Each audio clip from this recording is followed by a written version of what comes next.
Στο βίντεο που ακολουθεί θα αναλύσουμε την επιρροή του τυφώνου σήμερα στην καθημερινότητά μας, ποια είναι τα κύρια σώματα αυτού, με τι τρέφεται και πώς μπορεί ο σύγχρονος ήρωας σήμερα, καθοδηγία του Ηρακλέους, να τον αντιμετωπίσει. Αυτά μας λέει ο Ησίωδος στη Θεογονία και μας τα ερμηνεύει μετά από ερώτημα η αγαπημένη μας Μαρία Μαραγκού. Μακριά προς τη Δύση βρισκόταν μια χώρα όπου κατοικούσε ένας τερατόμορφος άνθρωπος που ονομαζόταν Γυριώνης. Ο άνθρωπος αυτός είχε 2 πόδια και από τη μέση και πάνω χωρίζονταν σε 3 σώματα. Είχε δηλαδή 3 κορμιά, 3 κεφάλια και 6 χέρια. Ο Γυριώνης είχε ένα ξακουστό κοπάδι από κόκκινα, μεγάλα και παχιά βόδια που όμοιά τους δεν υπήρχαν πουθενά στον κόσμο. Το κοπάδι του, εκτός από τον ίδιο, το φύλαγαν ο πιστός βοσκός του Ευρυτίωνας, που ήταν γίγαντας, και ένας τρομερός σκύλος με 2 κεφάλια που τον έλεγαν Όρθο. Ο Ηρακλής λοιπόν, ύστερα από προσταγή του Ευρυσθέα, έπρεπε να πάει στη χώρα του Γυριώνη και να φέρει τα βόδια στην Τύρινθα. Ευρυσθένης σημαίνει το ευρύ στένος που πρέπει να έχει η ψυχή για να την διαπεράσει σε όλα τα κέντρα αυτό το στένος, για να ανταπεξέλθει σε όλη αυτή τη φωνική κατάσταση που της γίνεται στους ένσαρκους βίους. Για να φτάσει ως τη χώρα του Γυριώνη ο Ηρακλής, πέρασε από πολλές χώρες και το ταξίδι του κράτησε μήνες. Καθώς περνούσε από τη Λιβύη, ο βασιλιάς εκείνης της περιοχής που ονομαζόταν Αντέος, που κατά πολλούς θεωρείται ο αρχηγός των γιγάντων και ήταν τρομερά δυνατός, λεγόταν ότι ήταν γιος της γης. Καλούσε τους ξένους να παλέψουν μαζί του και τους σκότωνε. Κάλεσε και τον Ηρακλή. Η πάλη τους ήταν άγρια και κράτησε πολλές ώρες, γιατί είχαν την ίδια δύναμη και οι δύο. Και μπορεί να νικούσε στο τέλος ο Αντέος, αν ο Ηρακλής δεν έπαιρνε είδηση ότι ο αντίπαλός του, όταν το σήκωνε ψηλά, έχανε τη δύναμή του. Δηλαδή, αντλούσε δύναμη από τη μητέρα του γη. Έτσι τον κράτησε αρκετή ώρα πάνω από τη γη και κατάφερε να τον νικήσει και να τον σκοτώσει. Το αναφέρει στο βιβλίο της η κυρία Μαραγκού, στην τετραλογία της, την δελφική που αναλύει την ετυμολογία, αναφέρεται στην πάλη του Ηρακλή με τους γίγαντες. Όταν ύστερα από πολύ καιρό έφτασε στη χώρα του Γυριώνη και πλησίασε το ξακουστό κοπάδι του, επιτέθηκε πρώτος ο Όρθος. Με το χοντρό του ρόπαλο ο Ηρακλής τον αντιμετώπισε και κατάφερε να τον σκοτώσει. Εκείνη τη στιγμή τον πήρε είδηση ο βοσκός του κοπαδιού Ευρυτίωνας. Έτρεξε να σκοτώσει τον ξένο, αλλά το ρόπαλο του Ηρακλή θαυματούργησε πάλι. Με ένα δυνατό χτύπημα ξάπλωσε τον πελώριο Ευρυτίωνα νεκρό κατά γης. Και να, που από μία σπηλιά ξεπρόβαλε το τρομερό τέρας ο Γυριώνης. Αν τον πλησίαζε, θα ήταν δύσκολο στον Ηρακλή να τον αντιμετωπίσει, γιατί αν προλάβαινε να τον σκοτώσει, το ένα κορμί του Γυριώνη θα τον σκότωναν τα άλλα 2.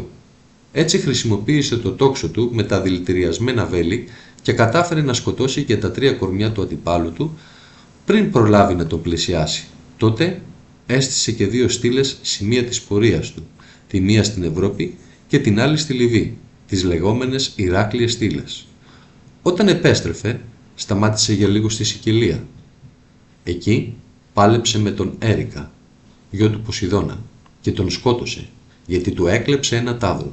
Ύστερα από πολλές περιπέτειες, κατάφερε να φέρει το κοπάδι του Γυριώνη στην Τύρινθα. Η αποκωδικοποίηση του μύθου τώρα. Καταρχήν, ο Γυριώνης ετυμολογείται από τη λέξη γύρις, που σημαίνει φωνή ζώου, όχι δηλαδή έναρθρος λόγου ανθρώπου, και όνος, δηλαδή η γύρι του όνος, όπου όνος είναι, όπως λέει ο Πλούταρχος το περί Ίσιδος και ο Σύριδος, το ιερό ζώο του τυφώνος, το γαϊδούρι δηλαδή. Όπως οι χριστιανοί περιγράφουν τον Χριστό πάνω στο γαϊδουράκι να έρχεται μέσα στα Ιεροσόλυμα την Κυριακή των Βαΐων πάνω σε όνο, εμφανίζεται και ο Διόνυσος και ο Ήφαιστος πάνω σε αγγεία. Μια λαϊκή ρίση μας λέει «Γαϊδούρι που είσαι», υπηρετείς δηλαδή την τυφωνική κατάστασή σου. Στο βασίλειο του Διονύσου, η δύναμη η θεϊκή του Διονύσου κυριαρχεί πάνω στη δύναμη του τυφώνος, εμφανίζει το Διόνυσο πάνω στον όνο, όπως και ο Ιησούς. Είναι ξεκάθαρο εδώ ότι ο Ιησούς, όπως και ο Διόνυσος, κυρίαρχη των δυνάμεων του τυφώνος. Ο δε ύφεστος είναι ο φάιος ίστορ, ο βαθύς γνώστης του φωτός, όπως μας λέει στον Κρατήλο. Άρα αυτός που θα μας δώσει την φώτιση, την εσωτερική, προκειμένου να ανταπεξέλθουμε σε όλη αυτή τη φωνική κατάσταση γύρω μας, γι' αυτό και είναι ο επιβλέπων των καβυρίων μυστηρίων. Είναι μυστήρια του ηφαίστου, αυτά μεταλλουργός, όπου μεταλλάσσει τον άνθρωπο από σιδηρού γένους σε χαλκού. Αυτό είναι πώς θα επέλθει ο εσωτερικός φωτισμός προκειμένου να καβαλήσει στον χώρο της εσάρκωσης την διφωνική κατάσταση και σε ό,τι κυριαρχεί στο χώρο αυτό. Αυτός είναι ο μεγάλος συμβολισμός. Ο γυριώνης επομένως είναι η γύρι του όνους, η φωνή του τυφώνος. Είναι αυτό δηλαδή που επιβάλλεστε στην ένσαρκη κατάσταση μέσω των τριών σωμάτων του. Το πρώτο σώμα είναι η νομοθετική εξουσία που ασκείται από τη Βουλή.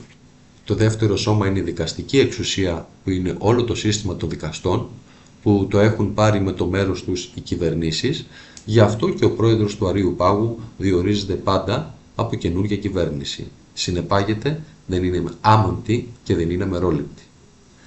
Και το τρίτο σώμα είναι το εκτελεστικό, που είναι όλη η αστυνομία που επιβάλλει αυτά που θέλουν η νομοθετική και η δικαστική εξουσία. Αυτά είναι τα τρία σώματα σε ένα της τυφωνικής κατάστασης που λέγεται γυριώνης ή αλλιώς λέγεται εξουσία και κράτος, επιβολή της ισχύως στο πεδίο εδώ το υλικό. Τα βόδια είναι η δύναμη στο υλικό επίπεδο, γιατί το βόδι είναι το ιερό στοιχείο της γης, οπότε που έχει την ισχύ και τη δύναμη πάνω στη γη είναι ο γυριώνης και τα βόδια είναι κόκκινα για να δηλώσουν ακριβώς την ένσαρκη κατάσταση. Αυτός λοιπόν κυριαρχεί στο πεδίο ενσάρκωσης εδώ στην ένσαρκη κατάσταση. Αυτό το σύστημα, τα τρία σένα, κυριαρχεί στο πεδίο ενσάρκωσης, έχει φύλακες που το φυλάνε και ποιοι το φυλάνε? Ο όρθος. Τι είναι ο όρθος? Ο όρθος είναι το πρώτο τέκνο της έχιδνας και του τυφώνος. Η έχιδνα παρουσιάζεται με σώμα γυναίκας, μέχρι τη μέση και από εκεί και πάνω με σώμα φιδιού. Και ο όρθος είναι το πνεύμα του κακού που λένε. Είναι γέννημα της γης, γιατί όταν τσαντίστηκε που τη σκότωσαν τα παιδιά της, τους γίγαντες, οι θεοί μαζί με τη βοήθεια του Ηρακλή, αυτή γέννησε τον Τυφώνα, που ήταν ένα τεράστιο τέρας με πολλά χέρια και φιδίσια πόδια και έπιανε όλη τη γη. Όταν λένε χήρες οι ιερείς, τι μας λέει ο Πρόκλος, χήρες του Απόλλωνος? Εννοούν τις ακτίνες δράσης του Απόλλωνος. Οπότε τα πολλά χέρια του Τυφώνος σημαίνει τα πολλά χέρια που τον υπηρετούν μέσα στο σύστημα. Οπότε έχοντας και το νομοθετικό και το δικαστικό και το εκτελεστικό, έχει όλα τα χέρια μαζί με τις τράπεζες, τα ταμεία και όλα τα μαύρα κυκλώματα διακίνησης ναρκωτικών. Αυτά είναι τα χέρια του, οι τρόποι δράσης του Τυφώνος που όλα υπηρετούν το σύστημά του. Τώρα, ο όρθος είναι το τέκνο της έχιδνας και του Τυφώνος. Το πρώτο τέκνο. Το δεύτερο τέκνο ήταν ο Κέρβερος, με 3 κεφάλια. Όταν πάμε στο σχολιαστή της Θεογονίας του Ησίωδου, μας λέει ότι δηλώνει την ορμή και την ανάδοση του ύδατος. Τι σημαίνει ανάδοσης? Όταν πετιέται πάνω, όπως σε μία πηγή, πετιέται το νερό προς τα πάνω. Όταν λέμε όμως είδωρ, και μάλιστα με ορμητική ροή, κίνηση, το είδωρ μέσα μας αφορά τα δύο κατώτερα κέντρα, το θυμοειδές και το επιθυμητικό, που εμφανίζονται στον κόσμο της γένεσης και όταν έρχεσαι στη γένεση, έρχεσαι μέσα στο είδωρ. Λέμε η λεκάνη μου, δηλαδή είναι η λεκάνη με όλα τα υγρά, τα σεξουαλικά, τα εντερικά, το λεμφικό, όλα τα συστήματα από το στήθος και κάτω είναι τα υγρά μας. Και το συναίσθημα εκδηλώνεται με υγρά, όπως τα δάκρυα και η επιθυμία είναι υγρής φύσεως, που λέμε μου τρέχουν, λέει τα σάλια, και είναι υγρής φύσεως συελογών οι αδένες, για να νιώσουν την ειδονή της γεύσης ή τα σεξουαλικά υγρά. Δεν γίνεται να νιώσεις ειδονή με ξηρό κόλπο, ούτε χωρίς σπέρμα. Επομένως, βλέπουμε εδώ ότι κυριαρχεί το είδωρ στο κέντρο της επιθυμίας. Αυτός ο όρθος θα λέγαμε ότι έχει δύο κεφάλια, γιατί δύο δυνάμεις, ακτίνες δράσης, το ένα λέγεται φιλοχρηματία και το άλλο λέγεται φιλιδονία. Εξού και το χρήμα είναι ρευστό. Βλέπεις την υγρότητα, ρέει το ρευστό. Το ένα κεφάλι λοιπόν είναι η φιλοχρηματία, που στην εντείνει το σύστημα που πλασάρει για να είσαι επιτυχημένος πρέπει να έχεις αυτοκινητάρα, ρόλεξ, πισίνες, γιότ, την κλειδί γενικά. Τότε είσαι επιτυχημένος. Πόσα βγάζεις? Αν δεν βγάζεις τόσα, τότε είσαι επιτυχημένος. Αν δεν βγάζεις πολλά, δεν είσαι επιτυχημένος στο σύστημα. Και το άλλο κεφάλι είναι η φιλιδονία, που σου πλασάρει μέσα από το ίντερνετ να έχεις πρόσβαση σε οποιαδήποτε τσόντα, σε οποιαδήποτε ανομαλία, πορνό, και ιδιαίτερα όταν είσαι νέος και εκτίθεσαι σε αυτά, κινδυνεύει να γίνει το μυαλό σου πελτές, γιατί δεν μπορεί να λειτουργήσει με τίποτα. Μετά από αυτό πάει, είναι συνέχεια εκεί. Όλο αυτό που προβάλλεται είναι το πώς φαίνεσαι και το πόσες γκόμενους έχεις. Ας πούμε, αν αρέσεις. Και όλο αυτό το πράγμα είναι που σε κρατάει δέσμιο στο υλικό επίπεδο, δεν σε αφήνει να λειτουργήσεις καθόλου την πνευματικότητά σου. Άρα, όταν λέει ο όρθος ανάδοση και ορμή του ύδατος, το σύστημα ανακοινεί αυτές τις αισθήσεις που θα σου εντείνουν την επιθυμία και όλο αυτό πάει προς τα πάνω, το είδωρ, πνίγοντάς σου όλα τα κέντρα. Δηλαδή, λειτουργεί τρομερά το επιθυμητικό, να πνίγει το συναίσθημα εδώ, είναι να περνάμε καλά, ό,τι φάμε, ό,τι πιούμε και ό,τι αρπάξει. Ταυτόχρονα πνίγεσαι στο συναίσθημα γιατί μας πλασάρουν το φόβο.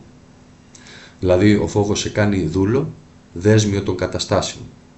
Άρα, από τη μία πνίγεσαι στα δάκρυα που θα μας πάνε, εκεί που μας έχουν πάει τις συντάξεις, πώς θα μεγαλώσω τα παιδιά μου και τι θα γίνει, θα εμβολιαστώ, τι θα κάνω, θα χάσω τη δουλειά μου και έχω παιδιά. Από πίσω μου αυτό είναι πνίξιμο στο συναίσθημα και το άλλο είναι πνίξιμο στην επιθυμία. Βλέπεις τα μικρά παιδιά, το μυαλό τους είναι τσόντα, video game, παιχνίδια αποχάβνωσης και πώς θα βγάλουν λεφτά. Οικονομική σχολή του Σικάγου. Αυτό είναι λοιπόν το σύστημα. Έχει δύο κεφάλια. Το ένα λέγεται φιλοχρηματία και το άλλο λέγεται φιλιδονία, που πνίγουν την ψυχή μέσα στα ύδατα της επιθυμίας και του συναισθήματος. Αυτός είναι ο όρθος. Αυτός λοιπόν που σκοτώνει πρώτο ο Ηρακλής είναι αυτό που πλασάρει το σύστημα στους ανθρώπους. Άρτων και θεάματα και τίποτα άλλο. Δεν καταλαβαίνουν τα άλογα μέρη της ψυχής. Το συναίσθημα και το επιθυμητικό από νου. Αυτά τα σκοτώνει ο Ηρακλής. Τον όρθο λοιπόν ο Ηρακλής το σκοτώνει με ένα ρόπαλο. Το ρόπαλο λοιπόν, το παλόμενο ρο, είναι ο Έλλην λόγος και η παλάδα, ας πούμε η Σοφία, εκφράζεται μέσω του λόγου. Οπότε με τη δύναμη του λόγου ο Ηρακλής επιβάλλεται στα δύο κατώτερα κέντρα που πάνε να πνίξουν. Στον κρατήλο η ετυμολογία της λέξης ήρος ετυμολογείται με δύο τρόπους. Η μία είναι από το έρος, γιατί είναι τέκνα έρωτος Θεού με θνητή, και το άλλο είναι από το ήρη, που σημαίνει λόγο, και το ή ριν, που σημαίνει το γιώτα εντελφής, που είναι η ουσία, και το ριν, δηλαδή ρέει ουσία, γιατί ρέει ουσία μέσω του λόγου. Πώς αλλιώς ρέει, δηλαδή, όταν εγώ είμαι ένσαρκος, για να σου μεταδώσω αυτά που λέει ο νους μου, που είναι η ουσία που χρησιμοποιώ, το λόγο, γι' αυτό είναι ο αγγελιοφόρος του Δία Νου, ο Ερμής λόγος. Το ρόπαλο λοιπόν είναι ο λόγος, η δύναμη της λογικής μέσα μου, που χρησιμοποιεί η ψυχή και με κάνει να απαλλαγώ από το πνίξιμο των κάτω κέντρων. Είναι σαν να σκοτώνω τον αντίνωο, όπως ο Οδυσσέας δηλαδή. Οπότε σκοτώνει λοιπόν τον όρθο μέσα από την κυριαρχία της λογικής και του λόγου, τον ορθό μέσα μου. Σκοτώνεται ο όρθος μέσα από τον ορθό λόγο. Εμείς θα τον σκοτώσουμε όταν βάλουμε τη λογική μας και πούμε δεν θα είμαστε υπηρέτες αυτού που πλασάρει το σύστημα, δεν θα βλέπω στο ίντερνετ ό,τι θέλουν και γουστάρουν, θα καταργήσω τη χρήση του κινητού και του ίντερνετ όσο μπορώ, θα το έχω για την επικοινωνία με τα απαραίτητα. Όχι να βλέπω όλα τα άχρηστα που μου πλασάρει και το μυαλό μου να γίνει αληθή στο τέλος και να μην μπορώ να χρησιμοποιήσω τις νοητικές μου δυνάμεις.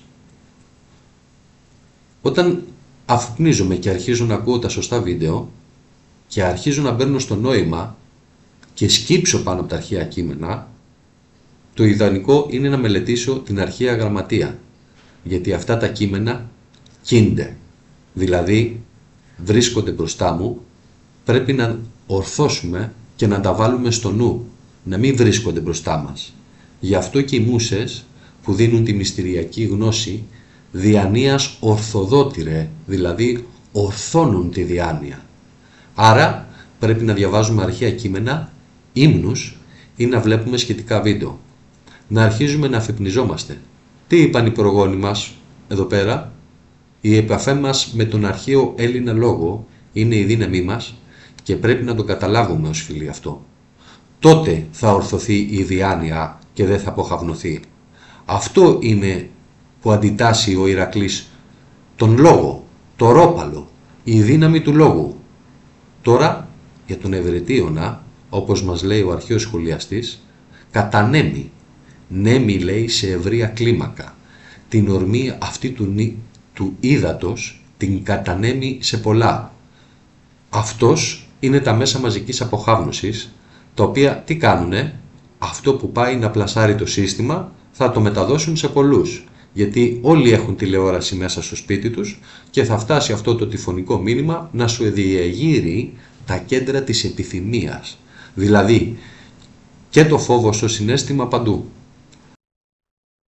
Αν δεν ήταν η τηλεόραση δηλαδή στο σπίτι, ότι αν δεν εμβολιαστεί δηλαδή θα πεθάνει και θα πάει από μόνος του να τρέξει να κάνει το εμβόλιο, πώς θα ενημέρωναν όλο αυτό? Οπότε η δύναμη που ευρέως νέμει, δηλαδή κατανέμει σε ευρέως κλίμακα αυτά που θέλει το σύστημα, είναι ο ευρυτίων. Αυτός είναι λοιπόν ο άλλος φύλακας που φυλάει τα βόδια.